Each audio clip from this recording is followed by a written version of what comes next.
Alright guys, so we're working on the Supra now. It's later in the evening. We checked in the container. We had a little bit of Lexan, double scratch resistant Lexan left. So we're remaking the rear window. Joe traced out the old window. He's gonna cut it out right now. I mean, it melted it, but... Melted it? Yeah. Worked. If you use that, it won't melt, and then you just gotta follow it, and it's not the truest, but it'll, once you kind of learn the tool, it's okay. So Joe's doing that, and then I'm working on, I was working on body panels a little bit. Right now, I'm putting some hardware away. It's always good to have an assortment of random, well, not so random, but all the hardwares that you use. Mostly metric, because we work on JDM stuff and European stuff, so it's all metric. Got a little bit of standard hardware over there. So I'm gonna put some new, well, two things I'm gonna do. One, first thing I'm doing is, this is the rear ducting that goes from where the window meets up, so to the radiator goes in here. So I'm working on this ducting. I'm gonna clean it up. If it looks like it's not gonna get that clean, I might go get it sandblasted again and then powder coated. But if I can clean it up nice, then I'm gonna put a new strip on here, because that's where it makes contact with the radiator. I had some in here and on the other side, but this one here had fallen off. So I was gonna apply that. First I was gonna clean it. We finished putting the body on kind of today during the day. We still gotta make the little arms. These are the ones from last year. They sit up inside of here. And something like this, where they screw into the frame. That's the other side of the car. And then they hold on to this section and kind of hold the fender like this. So that helps because there's no framework down there, and just helps the fender stay in place. So we're gonna work on that. I don't know if we'll get time to make those tonight. If we do, we do. If we don't, it'll be tomorrow. I need the hood back before I can mount the front bumper and headlights, so I'm not gonna even attempt to the final fitting up there. Also, I did a bunch of winter's quick change work today. So we had 3 over here, 2 of Chris Forsberg's and 1 of mine. One of Chris Forsberg's, we did reset the backlash, buttoned it back up. It's good to go. The seals were okay still. There was no issues on his lower shaft. Here's another one of Chris's where it has a little bit of twist in the lower shaft. It's probably gonna be hard to see with a GoPro looking this way, but if you can see that it's like, if you're looking down this, like down the barrel of a gun, you can see spirals. If you're looking down the grains of this and you see those spirals that I can see, I'm not sure if you can see it through the GoPro. That's because drift cars right now are making enough, grip that they're laying down, sending it through the Winters. They're twisting these shafts. So what Winters did to compensate for those shafts being broken is they sell these heat-treated ones. This is my diff. So this heat-treated one, those are, now this is not the weak link. So now, the weak link is somewhere else. This doesn't twist, they don't twist. Chris's diff here has a heat-treated lower shaft. This one had the old school style shaft and it's twisted, so that's out, so that I can order a new one from Winters and he can now have a solid, because that's just gonna break if we left that in there. So we'll replace that, a couple other seals, the outer bell seals probably need replacing on this too. This whole diff had seen better days, so we're gonna kind of redo it, get it back up to spec that we would like. And then my diff has a fracture in, there's through bolts that hold it together, and it was cracked on the housing where it was letting oil get into that little, like, you know, you can see through these. Somehow there was oil getting out here and just draining out. I figured it out like right before Washington round this last year, and it was like a pain because I took it apart, put it back together, it's leaking. Why is it leaking? Why is it leaking? And then took it apart like 5 times in the course of 2 days, and it kept leaking, and I'm like, what is going on? Like, and I thought I was tightening it down, not enough, too tight, bad seals, put new seals, still leaking. Finally, I figured out that that one had a little crack in there, in the housing center section. So I just shoved some RTV into like where the through bolt goes, fixed it, but after I went back on the track, it started leaking again. So I just kind of maintenanced it the rest of the year, knowing that I'll be replacing the whole center section in the off season. So that's frustrating, but at least we have time and I know how to do it. So we'll take every last thing out of the center section and put it into a new center section that I will probably order tomorrow morning. So fun, huh? Yeah. Nah, but I guess I got a couple years out of it. It's weird that that happened because this one's been going many more years than mine, and it doesn't have any fractures. It's kind of just the way it goes, though. Sometimes you get unlucky and your part fails. So that's what I was doing earlier, and then that's about it for right now. So I'm gonna get to work on this, and then Joe's gonna be working on that Lexan, and then I'll probably update you guys in a little bit. I think Joe built a window. Yeah, he means to be frowning. He forgot to frown right now, but It's not a very good window right now, but it's the beginning stages of the window. Then later we'll figure out where to cut the hole and then make an attaching point to the ducting, and it'll be all good and new again. And I'll try not to bump the wall and hurt the window, but it's gonna happen. Yeah. The whole reason we fixed the windows because I had a hairline fracture going, but on that side.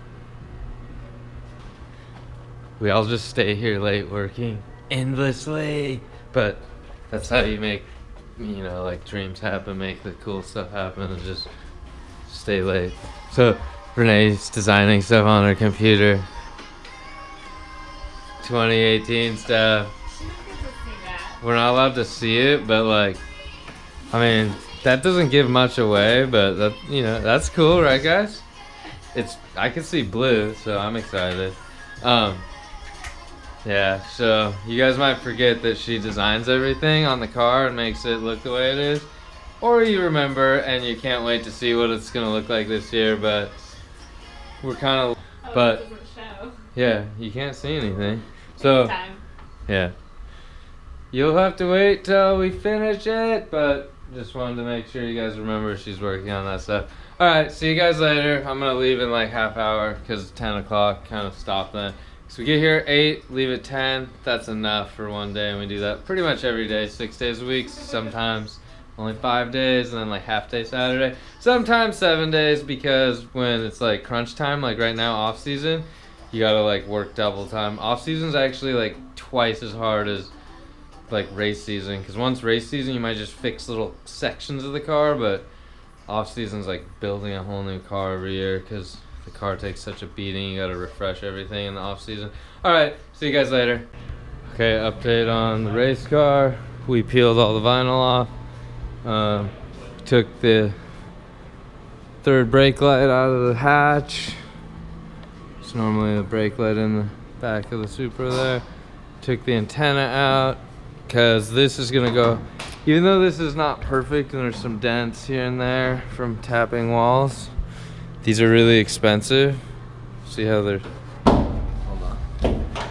See how it's kind of messed here from, that's because I like to mount my spoiler inside of the hatch, and then it's just sturdier that way, but it's bent. So we're not gonna replace that yet until I bend it even harder. So for now, that's my hatch for this season. And then we're taking the hood off of the other blue Supra. That I had a white one on there to pass some stuff for AAA, but we have a straight hood that we're gonna go make a mold of it, and then put my inverted scoop that I like to run on my other fiberglass hood I've been running, and then we're gonna have the RADGEN signature hood, so that'll be cool, and we'll have that ready by this season, and then we can do carbon hoods. So if you guys have a Supra and you want a hood like mine, it's coming soon. So that's the update on the Supra for tonight. We're still missing every kind of part you can imagine, so we're just waiting. So we are cutting out the back because we're going to be putting a new fuel safe cell in here. So Joe is cutting the stuff out, and then we are going to clean up the edges, and tomorrow we will put, tomorrow we're supposed to have the cell, and we'll put it in there and start mocking up how we're going to do it. And then on this side, I have installed some of this stuff. Power steering reservoir, crankcase breather. I put these back in. This is where I drain the crankcase breather down here. So we're just kind of getting everything back together. We're cleaning it up as we can and putting it back together. Hey, what's up, guys? Okay, so starting to film with the G7X camera. Should be good. More light, so you guys can see better. So today is Saturday, and I'm working on the new fuel safe setup. So I have it set in the back here. Here, let me turn up the lighting. Okay, so I need to build it's gonna be 3/4 inch box tubing that I chose to use, 065 wall. So it's thin, but strong enough, lightweight. It is about 1.25 inches deeper than my other one. And I'm gonna move it forward a little bit from the back of the car, because the other one sat pretty much butt up against the back here. I think the other one sat to like right here. And this one is shorter this way, longer this way, and then deeper. And it holds 2 more gallons. So I don't wanna go too low, but I wanna be able to see the fuel safe hanging underneath the car. But I don't want it to hit the ground with, I mean, if you dirt drop or go off track, or I don't know, there's a banked track and you drag the back of the car on the bank like Jersey, I guess you could say. This is kind of like what we're gonna build here, one of those, so you guys can see that. And the old cell fit in there. So we're gonna build the bar about the same spot that runs lengthwise with the car on each side, and then it's actually gonna make the cell be, I think, 1 inch lower, or I might raise the bar the tiniest bit, and then it'll make the cell be like 3/4 of an inch lower than the old cell was.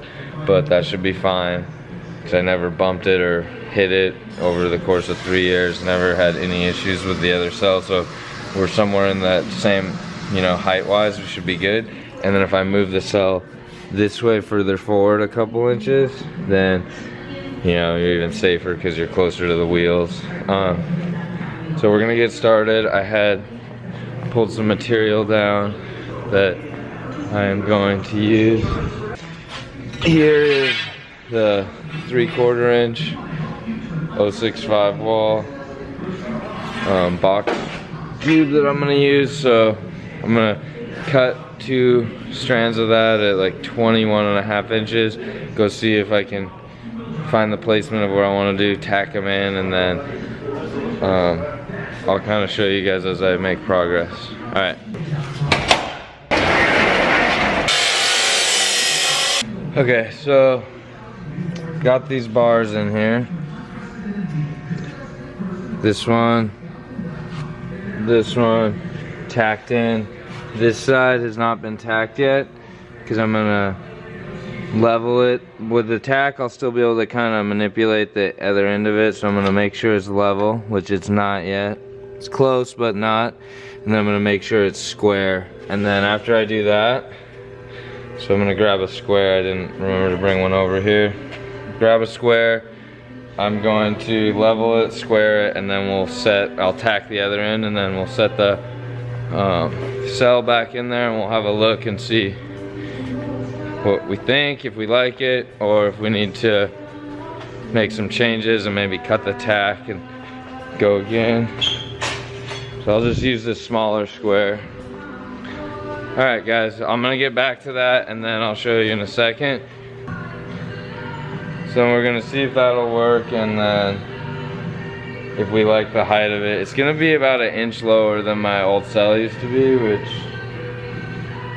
not too happy about that, because like I don't want to scrape anything, but I gotta have the top plate of it be at the same height that the other one was for how my radiator already is set up in the back, and I can't redo everything. So little changes like 1 inch shouldn't, you know, make or break what's going on, but it just suck if it started to scrape on certain tracks. But we'll see how it goes. So I'll get this tacked in, and then we'll be back at it. All right, guys, so here is the structure from underneath. I was able to weld these areas. The metal was really thin in a couple areas, and it started blowing a hole through.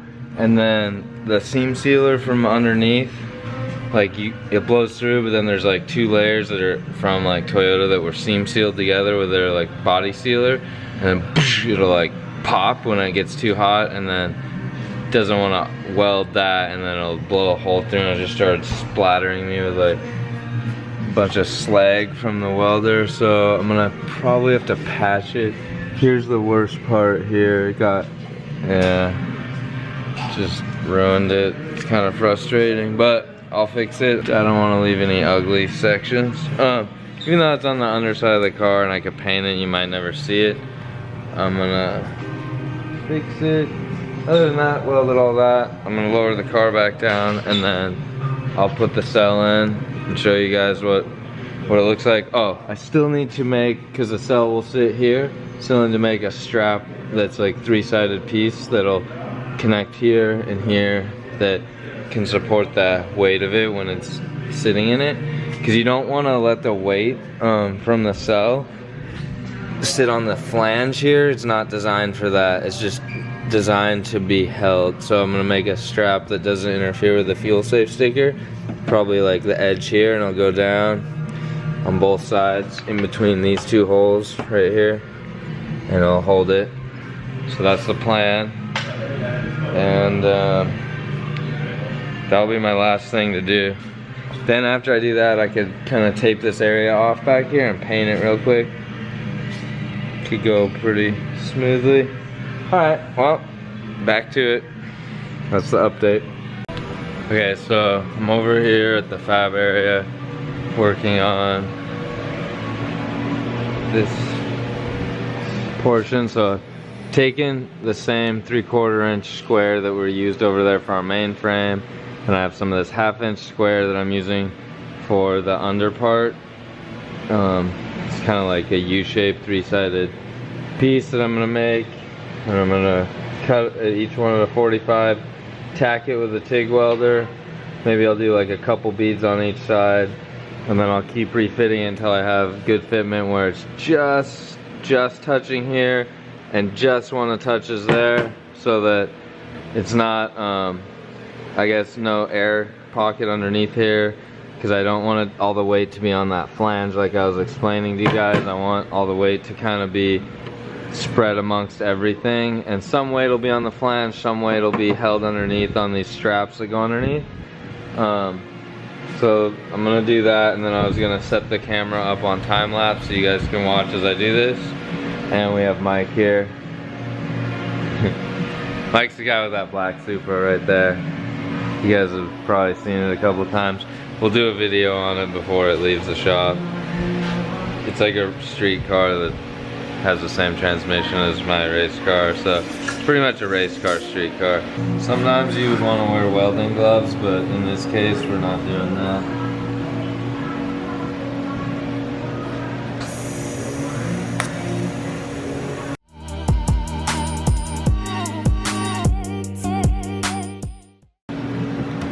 So it will be ideal if we have a tiny bit of wiggle room because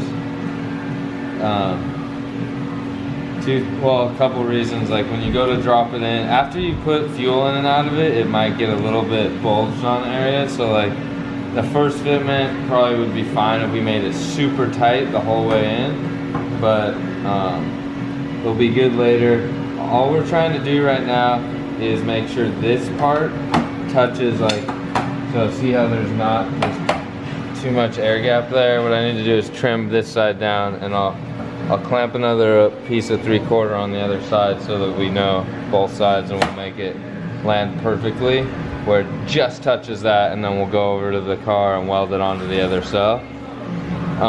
But the wiggle room this way is fine because this has wiggle room on its frame over there, and it's gonna get nut-zerted into the frame so there won't be any slipping and sliding. It'll be held by the flange and this bottom piece, so it'll be ideal. So I'll just tack the other side of this, and then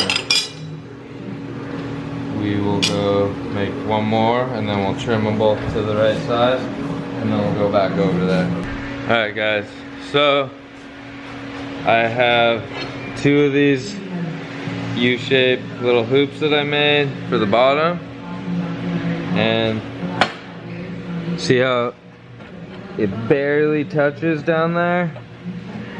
Barely touches up, well, this will be the bottom, but it barely touches on the rail on each side, and it's touching the bottom, so it's gonna be supporting weight and connecting into that. And then now what I need to do, oh, and let me show you this one too.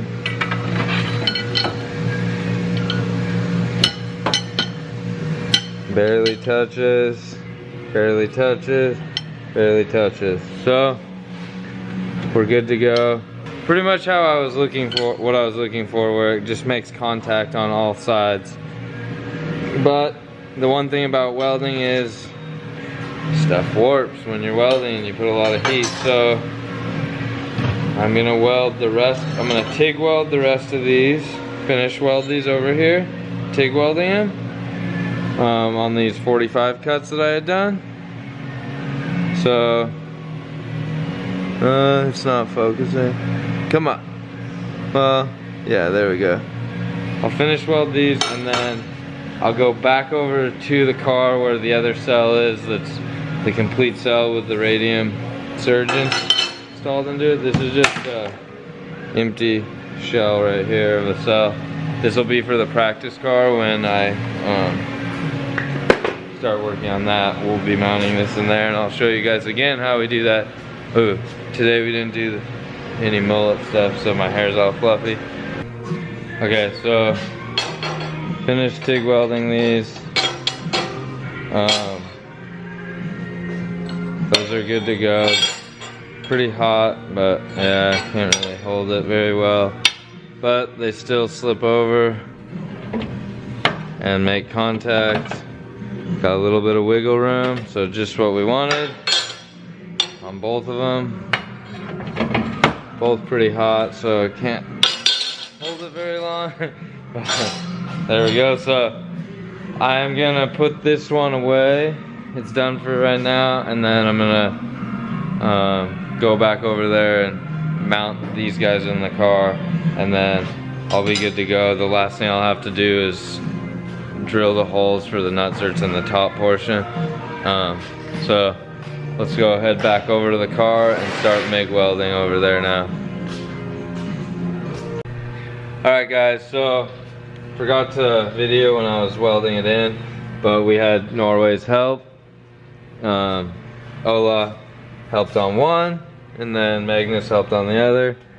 This is what we're looking at.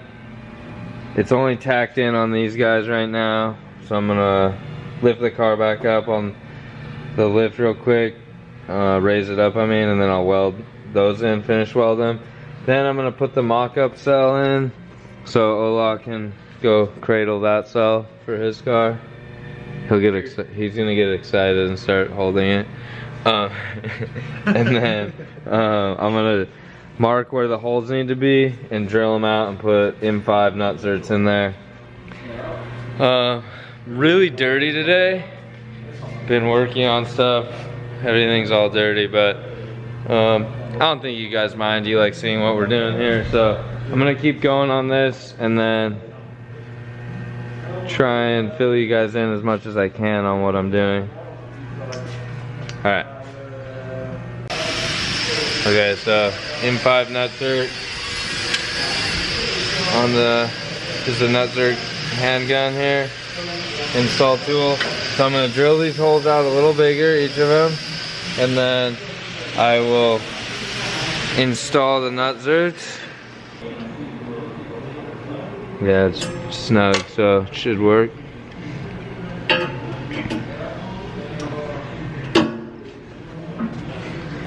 Okay, let me set this guy down.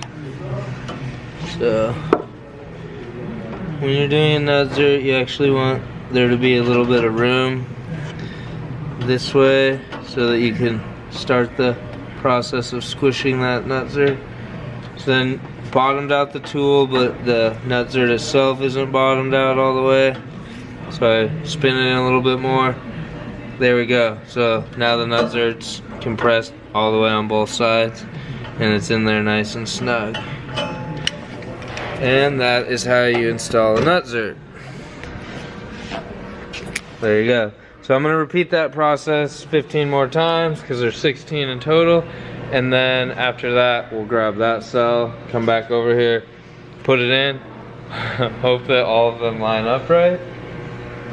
They will, because we measured and we marked it, used a center punch. And then I'll put it in and show you guys, but I'll make sure all the holes line up and maybe test fit with a couple Allens. Then I'm gonna take it back out because there's gonna be more fab work done back here, and I also, once the fab work's done, I'll be spraying this and painting it, so the actual cell won't go in to stay for a little bit here, maybe like 3 days or so. By the end of this week, the cell hopefully would be in place where I want it. Okay, so I installed the cell and I'm in the process of, no, I dropped it. Dang it, dropped a washer. Okay, let's see if this will stay where I want it. And I'm putting a washer and a button head Allen together, and I'm threading it in to each one.